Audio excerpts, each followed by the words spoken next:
Gary, many congratulations. A brilliant display, average of over 105. You must be delighted with that. Yeah, anyone's good nowadays, you know, but I think there was a couple of legs here. Oh, a good half dozen throws were 60 and under, so the average could have been better. Felt good, you know, when I was playing. First set, I was scoring well, couldn't hit a double, but second set it started to go on, so when you start hitting doubles, the confidence goes up a bit. And we've seen you post so many huge numbers on the Pro Tour, the European Tour, but how pleasing is it to transfer that to the big stage again? Just winning a game nowadays is good, you know, but yeah, it can be done, you know. People think it's a young man's game, it's not. You know, it's I can still do it, like I say.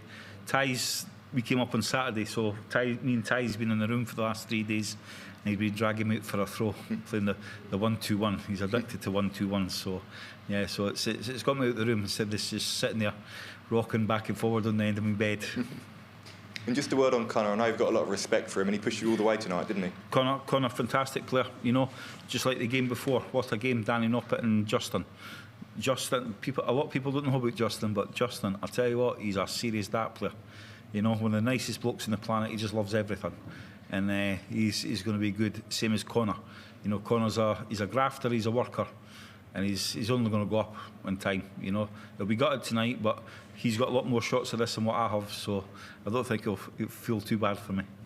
And talking of top players, Jermaine Wattimena up next for you. Yeah. If you can both maintain your form, we could be in for a cracker there, couldn't we? Well, hopefully, but every time you say that, it's usually a bundle of guff, isn't it? It's usually rotten.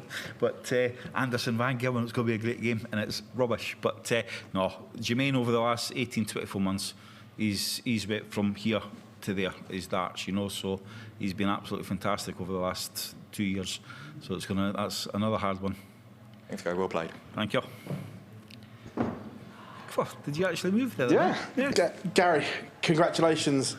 Birthday yesterday and sending out a real statement performance. Just to remind everyone that the Flying Scotsman can still compete at the World Championships. It must be a nice feeling. Can still play darts, yeah, now and again. Yeah, no, it was good, you know. Thanks for the birthday text as well. But yeah, love the tournament, but hate it at the same time, because I'm always a year older every time I come here, which is not good. But nah, listen, it's nice to play how you know you can play. It doesn't happen a lot nowadays, but it went well tonight. I say, is it just a reminder, not to everyone else, but to yourself, that you can still do it on the stage? Because you've made a lot of this, that you still do it on the floor and so on, but you haven't transferred it. So is that a nice reminder to yourself that it's still there? I mean, I've kind of got to a stage that I would quite happily carry on doing pro tours for the rest of my life. You know, TV ones and that, I don't think I'd miss them. But it's just nice to play well. You know, people have been up me since my last game here about changing back to my old stems and flights, and I've been determined to stick with them because I know how well they go. And tonight they've done exactly what I know they can go like. Everyone talks about Luke and Luke, but when you put in a performance or Michael puts in one of these performances, do the ripples and the whispers start around the practice room? And just to remind everyone that it's not about Luke and Luke. I'm too old. Carry on. Talk away, do what you want. I'm just here to chuck darts, like we always say. But yeah, I mean, the two best players in the world by far. You know, we're kind of, it's like the old days when I played with Taylor and that. You know, everyone was chasing Taylor, and it's the same now with these two. But they can, you know. I mean, look what I played the other night. He wasn't as dominating in that match as what he usually is. You know, he was a bit against Davies. He was a bit off his core a bit. Tough afternoon for your World Cup teammate as well, Peter Wright. Did you see that? He's really struggling at the moment, and obviously you spend a lot of time in and around it. Can you put your finger on why he can't rediscover this form? We can't play well all the time. People think we're robots. You know, you've just got to play well all the time. Or he's had a bad couple of games, he's finished, he's retiring. Just give folk a break. You know, we can't keep doing that day in and day out. You know, we've seen Michael do it, Michael Van Gilman, for probably the last decade. He has a blimp. Well, that's him, he's finished. Give the bloke a bit of time, you know. We can't keep doing it day after day, month after month, year after year. It'd be nice to, you know, but we just can't. It's just one of these things. Gary, congratulations on a very good performance there. You've always been a very fluent player, and you love a game when both of you are flowing, and that game with Connor was as such. But do you feel that you're more relaxed in your approach to these bigger tournaments now? It just seemed you was just free-flowing and everything was hunky-dory. There was times I can remember being sick in one of the staff's Hoover box, you know. It was the only thing. I used to get so sick with nerves and that before I went on stage. Every time I was outside being proper violently sick.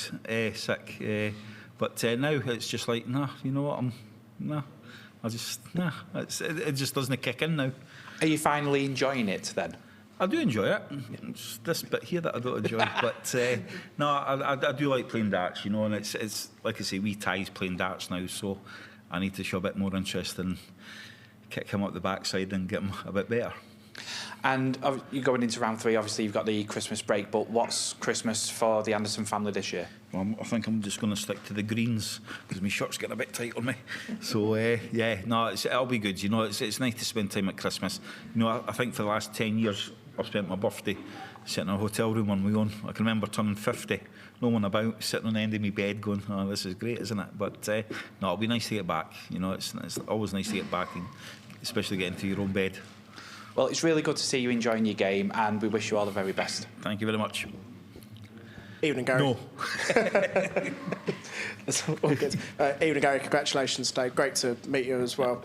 I know you've said before in the past you used to get really frustrated by questions of people asking about retirement and stuff like that.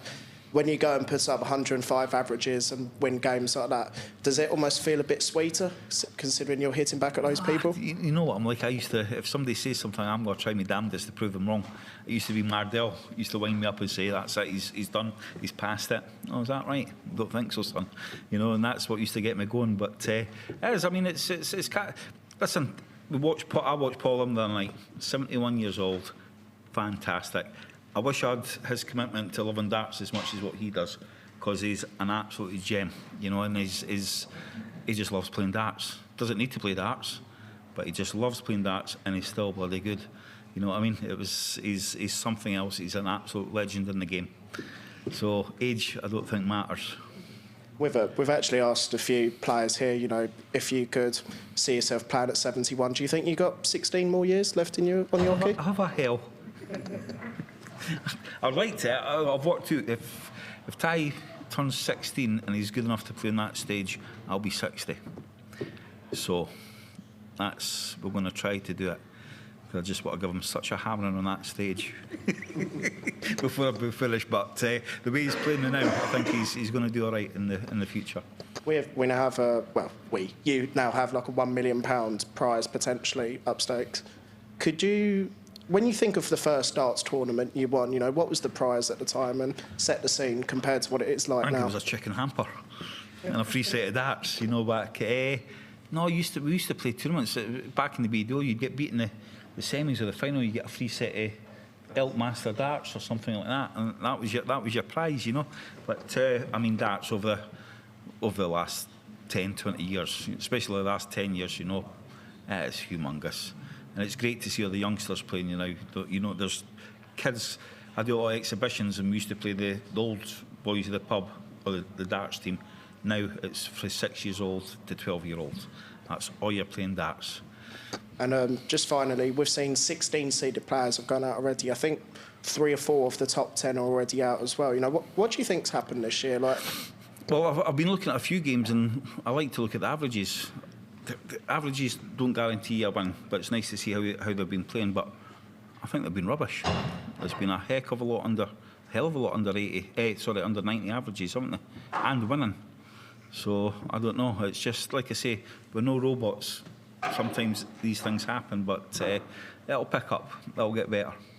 I'm sure. Well, thank you very much, Gary. Thank you.